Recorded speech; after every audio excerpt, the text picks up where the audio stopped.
Hello everybody, good afternoon. Welcome to day one of the most important event at Abergavenny Food Festival, which is the Ranting Hour.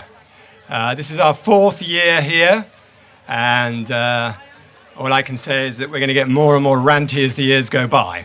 Now, why are we here ranting today, and what's it all about? Well, I'm Nick Barnard, and I started Root Health with my wife Camilla 6 years ago, and neither of us are food people. And we started a food company, and we called it Root Health.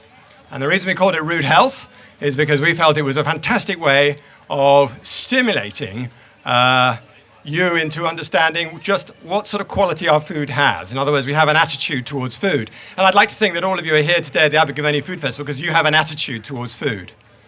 And in the process of running Root Health for the last 6 years, I've discovered, not being a farmer or a food producer in my blood, that food is not what it is all set out to be on those shelves. A lot of us are becoming habitual sleepwalkers. And unfortunately, the retailers are very happy about this because sleepwalking is all about habitual behavior, which is all about repeat purchases.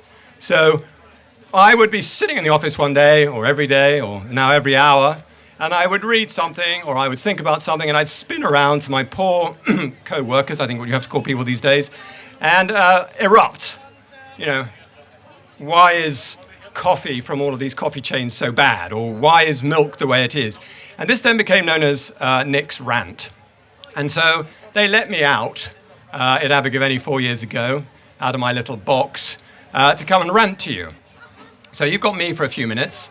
And then we decided that there must be other people in the world who feel as strongly as we do about food and about real food and about challenging conceptions about food. So we invited all these suspects, Rufus, Martina, who all have something to say. So I would ask you over the next hour to enjoy. I know you will enjoy because we've all got something either dotty or, last year we had Wine Chap ranting about the pointlessness of pandas, which fortunately there aren't as many panda lovers as there are cat lovers, so it only upset the vast majority of you instead of all of you. So we will challenge, upset, and really stimulate an understanding of what it means to be more in root health, to be able to make that bridge, to cross that bridge between being a sleepwalker and a habitual purchaser of the same brand, of the same basket of choices, of the same products. You know, you have your Special K for breakfast, you have your pasta or your sandwich for lunch, and you have your pasta in the evening. And to really return to an understanding of what makes real food. Now, just to give you some idea of what sleepwalking is all about, this morning I ran a raw milk taste-off. And we did a tutored tasting. It was the second ever that has taken place in the world where we drank raw milk. And there were 90 people, most of them sinners, sitting in this room, and they were all tasting milk. And at the end of the day, I presented them with a series of choices, blind tasting, and one of the choices was to understand whether or not they could tell the difference between the fat content of milk. Because as we all know, the various big corporate-sponsored food government organizations would lead us to believe that fat is bad, salt is bad, and they don't say anything about sugar. Well, that's very odd, isn't it? But they say fat is bad, and so therefore they say milk is very fatty. Well, I hate to actually say this, but milk is actually predominantly it is 95% non-fat. In other words, it's only a 4% or a 4.5% fat food, which of course is low fat by my standards. Now, what I did was that I gave them cups of milk, and I said, taste this, and then put your hands up and see which one you preferred. So they tasted Gold Top. Who knows what Gold Top is? It's Channel Island milk. It's rich milk. It's fatty. It's tasty. Okay? And then I gave them semi-skim milk. And then I gave them full-fat standard milk. And then I asked them, how many of you drink semi-skim milk? And all those miserable people put their hands up saying, yeah, I drink semi-skim milk. I drink semi-skim milk. And yet when they blind tasted it, do you know what? It's on this first page, excuse me. Useful. When they blind tasted, they chose, in an absolutely convincing manner, cup 5 was Gold Top, cup 4 was full-fat normal milk, and cup 3 was semi-skim milk. So there they were, blindly choosing semi-skim milk yet they don't like it. So there's a good wake-up call to what it means to be in rude health. You can taste the difference between milks.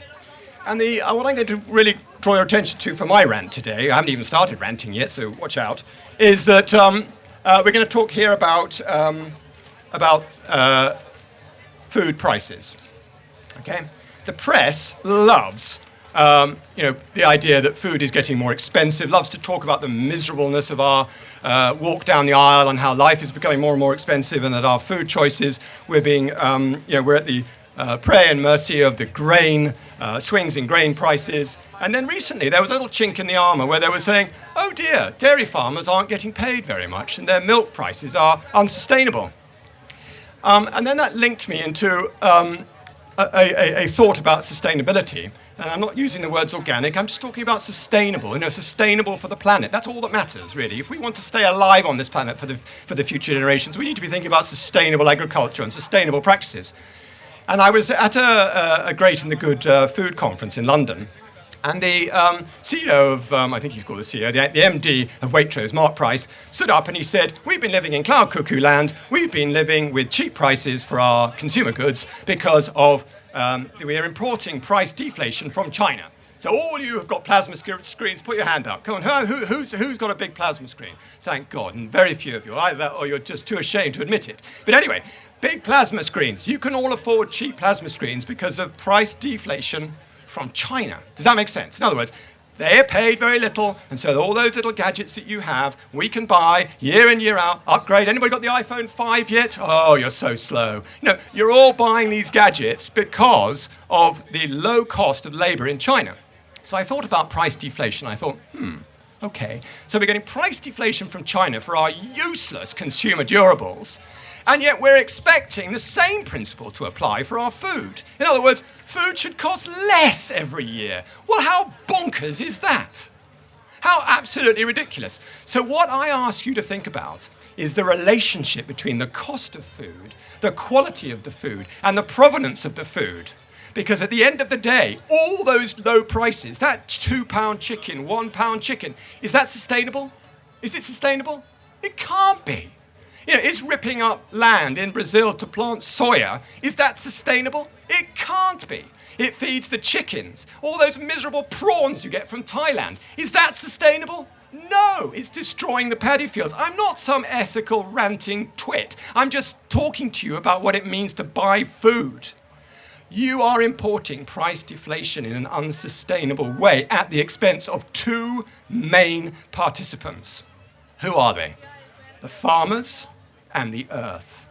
Okay? You cannot continue to expect low prices. And if any one of you goes to a farmer's market where there is a producer standing there who works day in, day out to produce good chickens that don't crush, happy crushable chickens that have actually got bone structure and fat on them, and you say, that's expensive, I would hope that farmer just literally blanks you and you can just walk away. Okay? I like my £10 chicken. I don't want a £1 chicken. I think it's worth putting good food in your bodies that is sustainable and nourishes you and sustains you. So think about that. Cheap food is a myth. Thank you, everybody.